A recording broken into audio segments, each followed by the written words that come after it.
Someone commented in my last video about the wildlife around our place, and I thought I'd show you some more. So we've got an eastern grey kangaroo here, and our old friend the kookaburra. And here comes Taz the cat.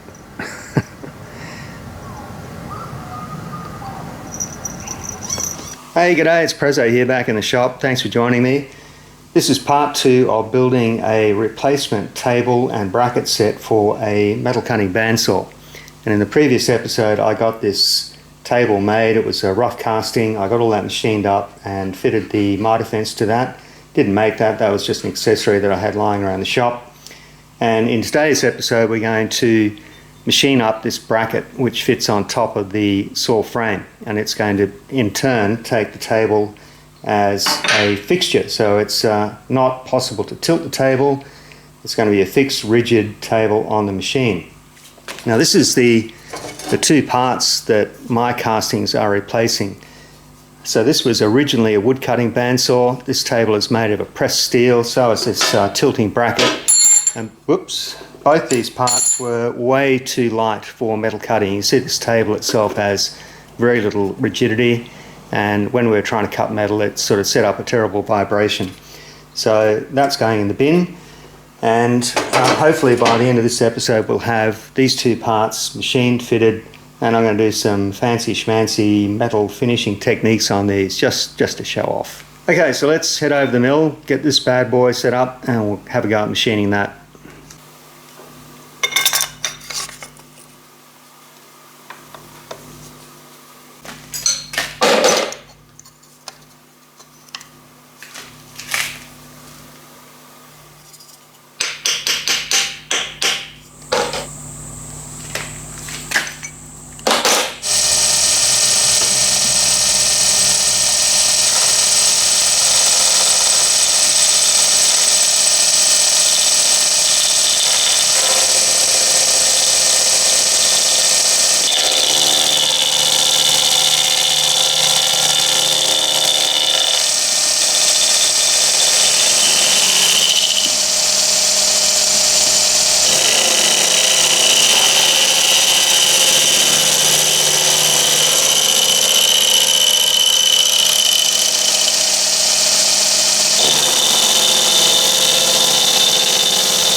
One of the challenges in machining a rough casting like this is that you have no reference surfaces when you start. So this first surface that I did was just to get it flat and clean. When I go to put this back in the vise to do the other side, I can't be guaranteed that that's sitting on the bottom of the vise. And as soon as I clamp this, it could tilt over one way or the other, back toward me or back toward the machine. So really all I can do here is take a sort of a skim cut, try and get the side facing upwards relatively flat, and then I'll have to go back later on and touch up surfaces. There's just probably better ways of doing this that I don't know about, but this is how I do it. So this time I'm just going to take off this this point where the riser was attached, and I'll get that sort of more or less parallel to the other side, but not necessarily parallel in both directions.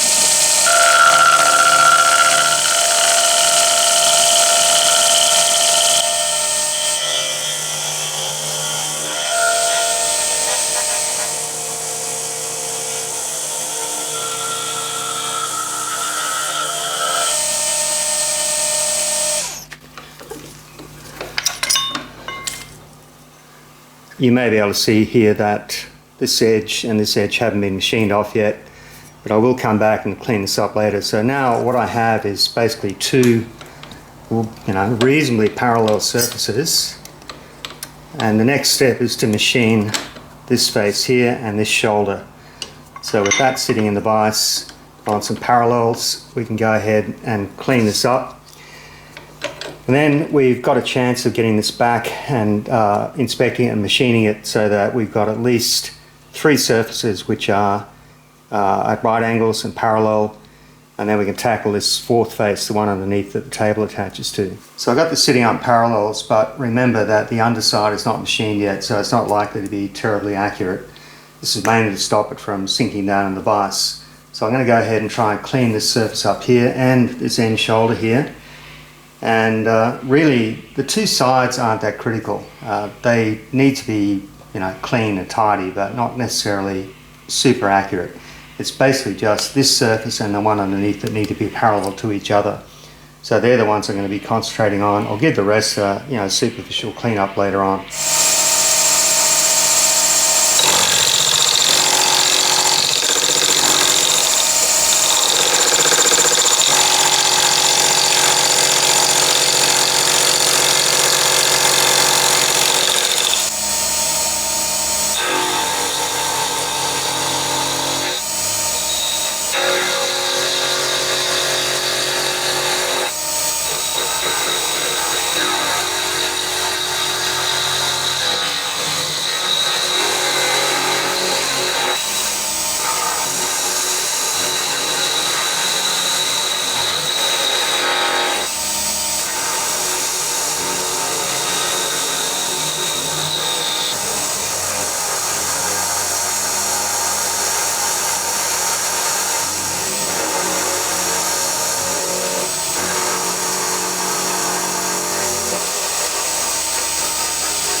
Well, that's cleaned up, and I'm right on the limit with my mill there. I couldn't quite get to that corner with the cutter. My vertical milling head doesn't have quite enough reach to get to that corner, so I'm going to have to sort of hand file that. The finish on that's not quite as good with that 3 insert cutter head. The big 6 insert high rake cutter gives you a much better finish. But this is all going to be powder coated when it's done, so I'm not too bothered. Now what we can do is flip that over and we can machine these 3 surfaces here. That's where the table is going to get bolted down later on.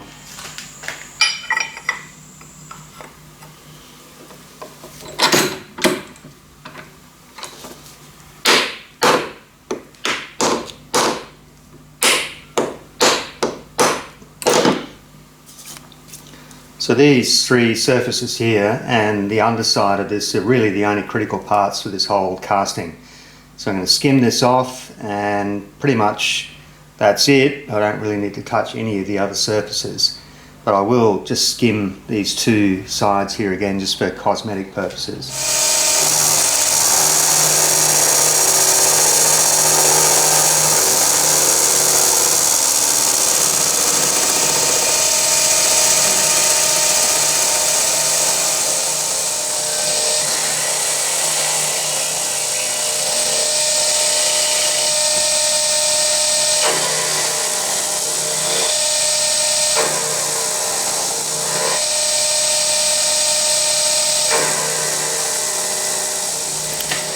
Okay, with those 2 surfaces now machined underneath and on top, I'm just going to give these edges another light clean up just to make them look pretty. And there's probably a little bit of work to be done in this throat here just to fit it to the tabs on the top of the bandsaw frame, and then we can start fitting it.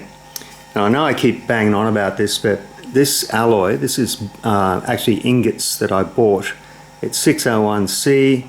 And I'm loving the way that machines. When I was melting scrap to make my castings, you would find that even under that skin, when you machine that off, there'd be little bits of grit and inclusions, all sorts of rubbish. It was hard on the cutters, and it was almost impossible to clean it up, to actually file it and make it smooth. That you're always uncovering little bits in the casting itself. So yeah, that's one of the good things about using virgin alloy.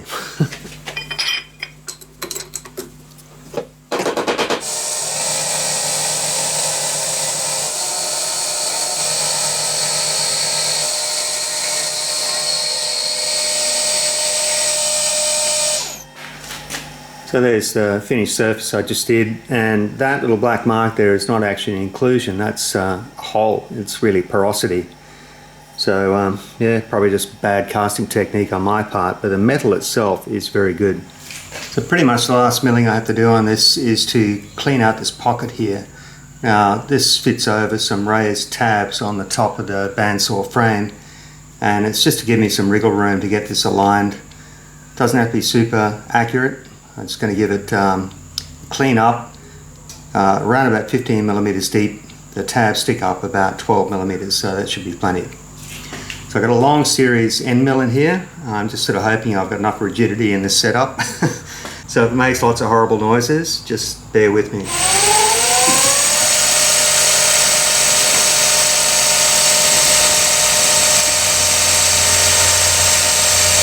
I take this at around about 6 millimeters deep.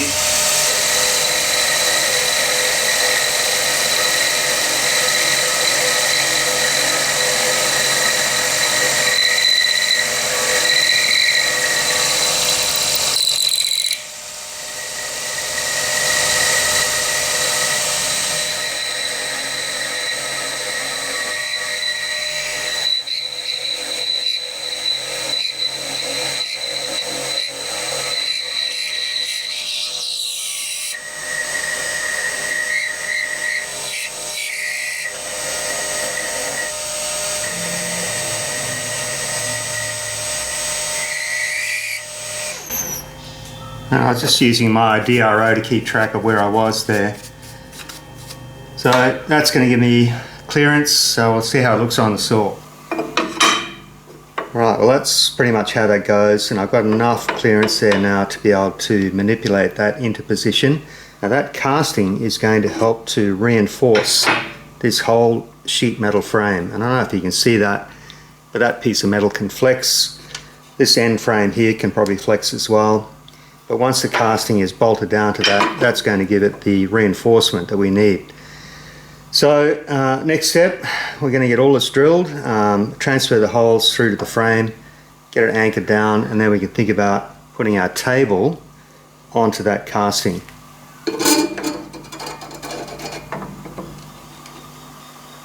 So there we go, we're getting close.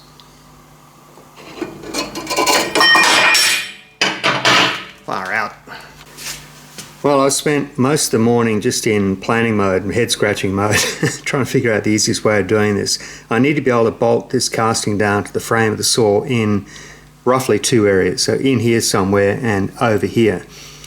Now initially you'd say, well, just drill 4 holes and be done with it, but it's not quite that simple. There are some alignment issues. I need to make sure this end plate of the casting here is hard up against this end frame of the saw. I need to get the front edge aligned with this front edge here, and whatever pattern of holes I drill, I've got very limited access, so I can't use transfer punches or anything like that.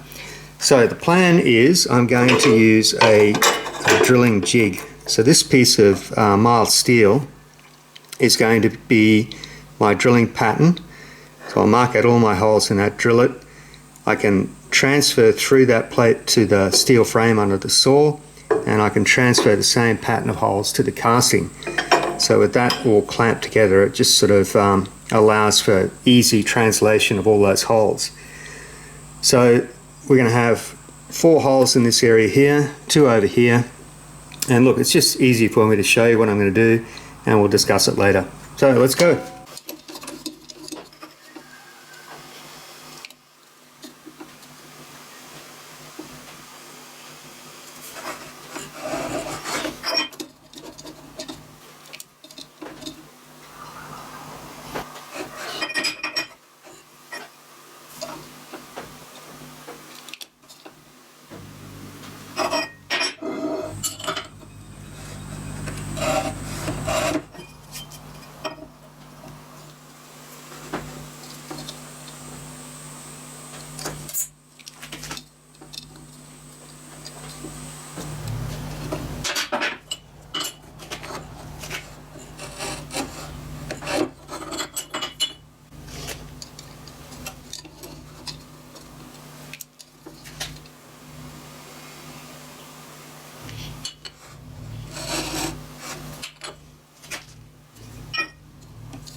Now I've got to spot these M5 holes through the top plate or the top of this bandsaw frame. I bought one of these little right angle drive gadgets and I've got a super short 5mm drill bit there. That's going to allow me to get down into that hole and at least get the hole started. So we'll give it a go.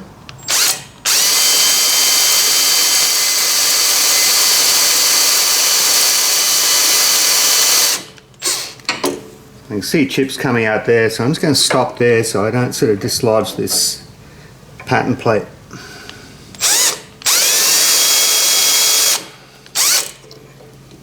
So far so good. That'll be right.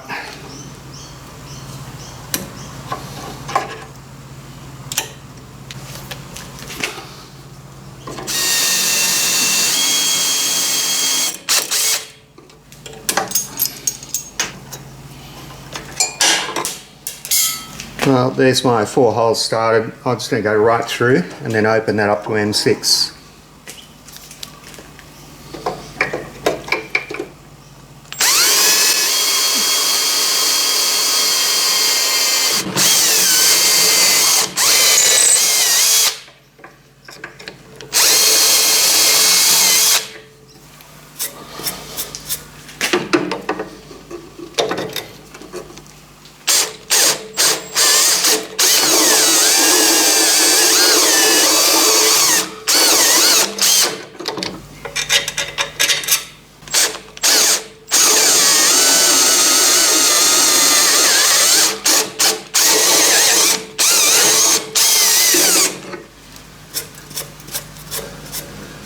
Alrighty, so we've got M6 screws, that's going to go right through.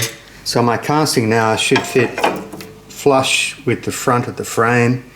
This surface here should be touching the end of the frame, and I position this little steel block here so that that's my reference.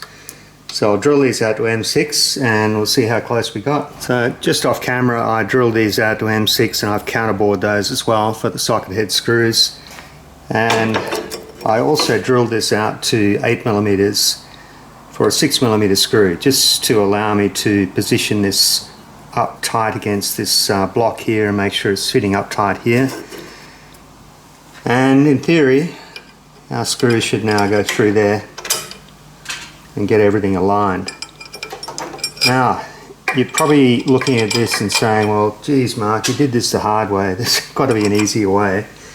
And I know it seems complicated, but the thing is now that this steel plate, which I use as my drill guide, can be cut into a square, and I can tap this M6, it's 5mm at the moment, and then that plate fits underneath there, and each of the socket head screws can thread into the holes in this plate. So then you don't have to muck around and get individual nuts on each one of those screws. Plus, this acts as a reinforcement, it sort of spreads clamping load underneath that very thin steel. So I'm going to do that off camera. I'll get all this sort of prepped and get the threaded holes in there. So yeah, it's coming along. Well, there's the template cut down in size now. I've tapped that M6. That's going to go underneath there.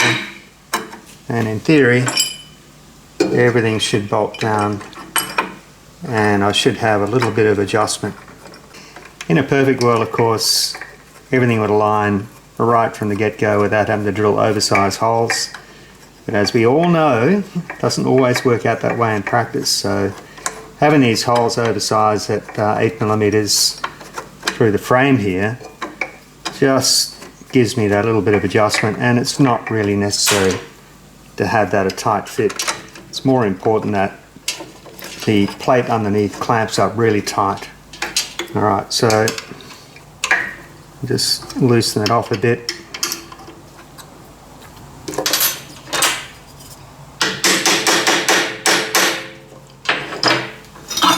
Now we should be able to check our alignment here. That's all good.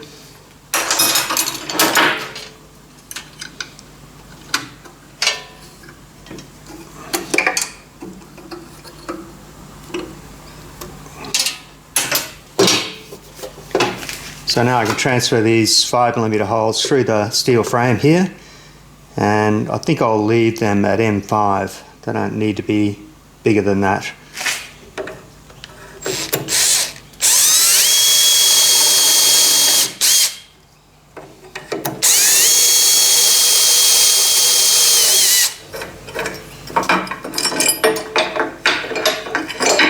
I just prefer to finish these holes without the casting in place. You can see a little bit easier what you're doing.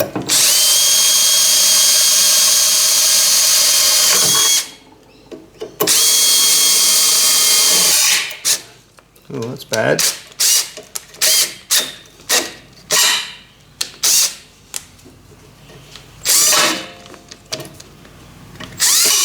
Oh, I know what that is. Ah, you screwed up there, Mark. There's a casting in behind that, which is the guide, the lower blade guide. Oh, I didn't think that through, did I?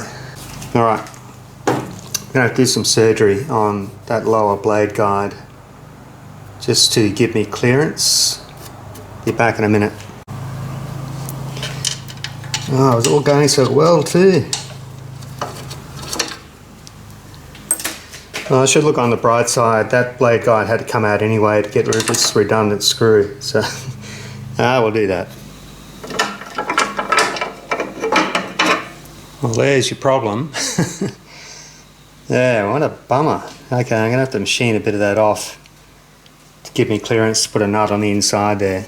At least get the hole drilled properly.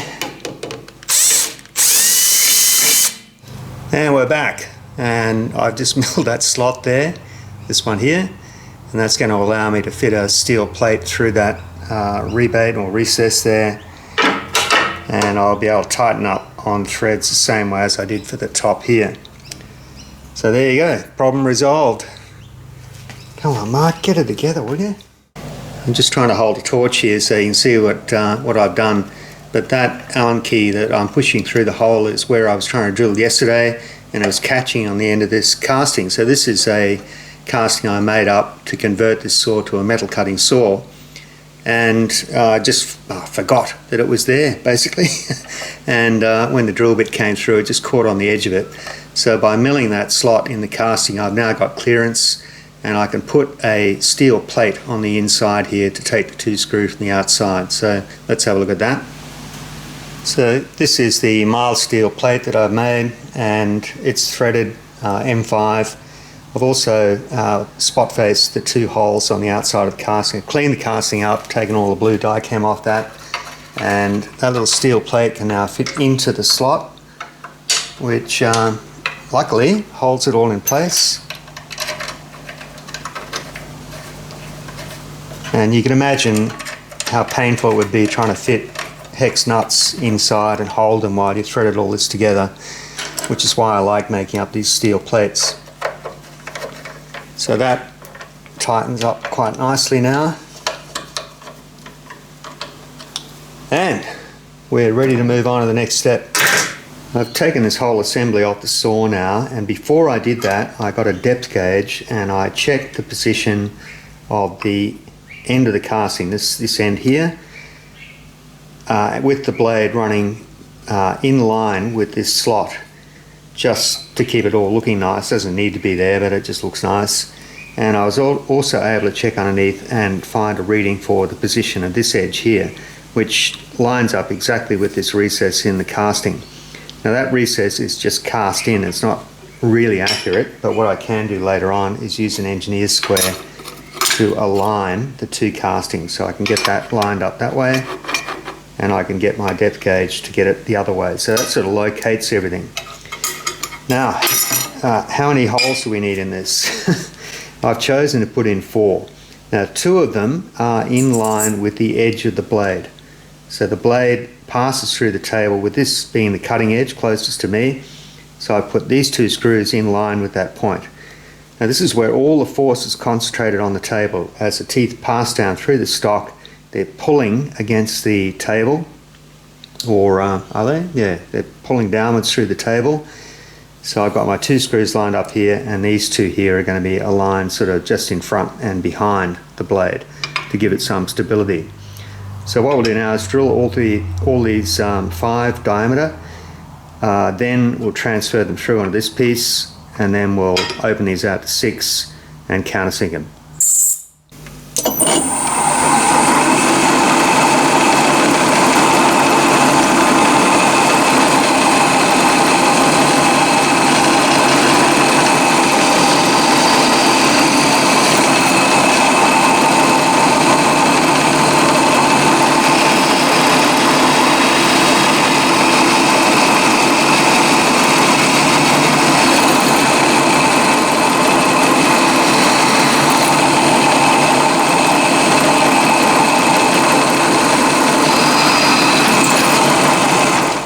Well, I've got all this clamped down with a toolmaker's clamp at this end. I've got a bolt through from the top of the table. I've checked with my depth gauge. I've got the correct offset there, and I've checked with an engineer's square to make sure I've got the line the other way. So I can now carefully spot through those holes, and then we can tap those M6. Now a lot of people are saying, oh, why don't you use transfer punches? Well, I don't own any. Sorry, but this will do.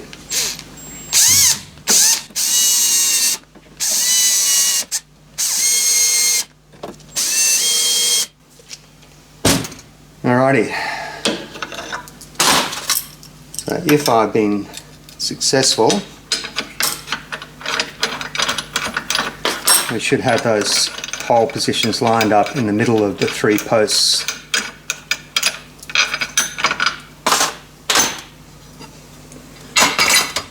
Oh, it's hit in the center of those 3 posts, so I'll get those drilled out now and get them tapped.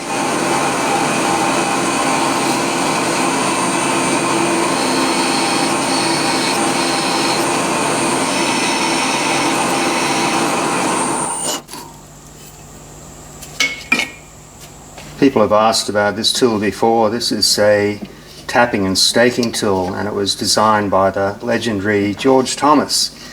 Anybody who's read the British Model Engineer magazine would have seen articles by him back in the 70s and 80s. And this one I made myself from castings that I purchased. Also comes with a sensitive drilling head, really handy for small drill bits. This thing's really versatile. It's got lots and lots of accessories that are detailed in the original Model Engineer magazine. And for holding tap square while you're trying to do accurate tapping, it's great. Come on, that's it.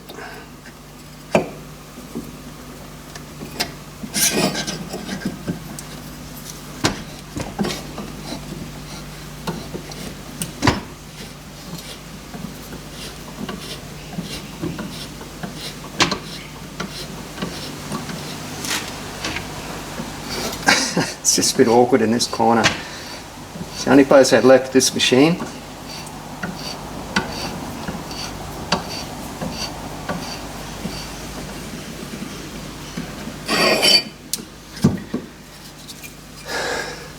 Right.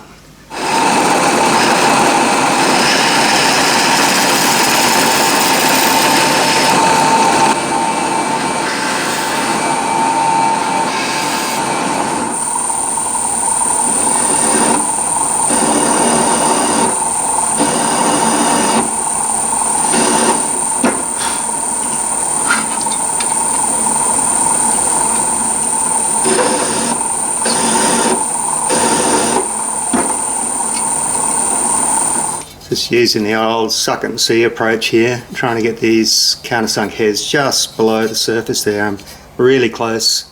Once I get that right, I'll set my death stop and do them all. Okay, here we go. I put the bracket back on, tighten everything up, and this is what we all want to see. Does it actually line up? Of course, I've already checked it, you know that.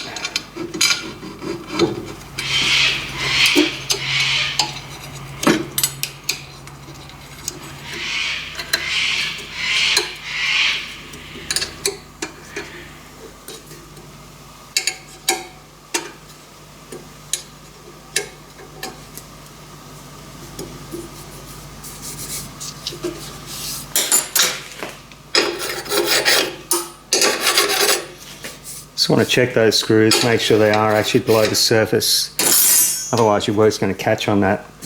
Now, I was so excited to see if this is going to work that I went ahead and made this throat piece anyway. I'll show you this in the next video because I'm sort of running out of time with this one. So that's just going to slot in there like that.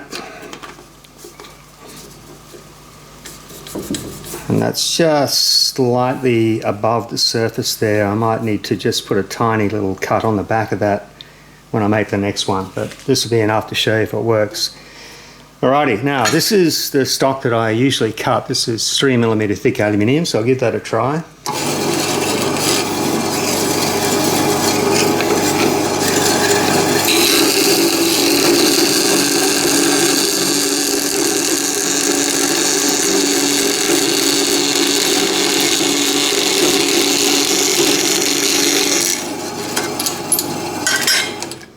Straight away I can see that's going to be a problem. Wait till I clean out underneath that.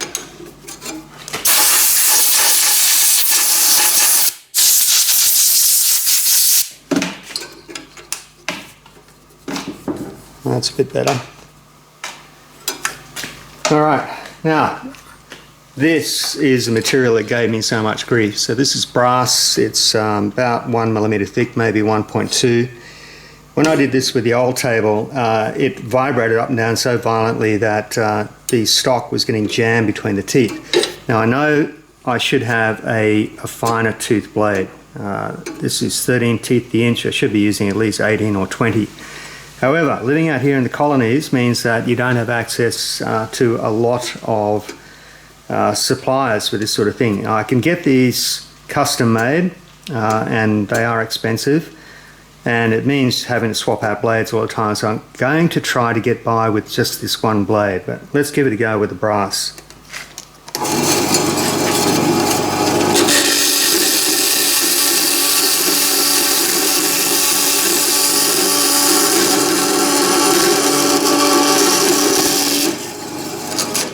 And that, my friends, is rock solid. The noise you're hearing is actually the stock jumping up and down. But the table itself is fantastic. Couldn't be happier with that. So let's try something a bit thicker. This is 10mm aluminium.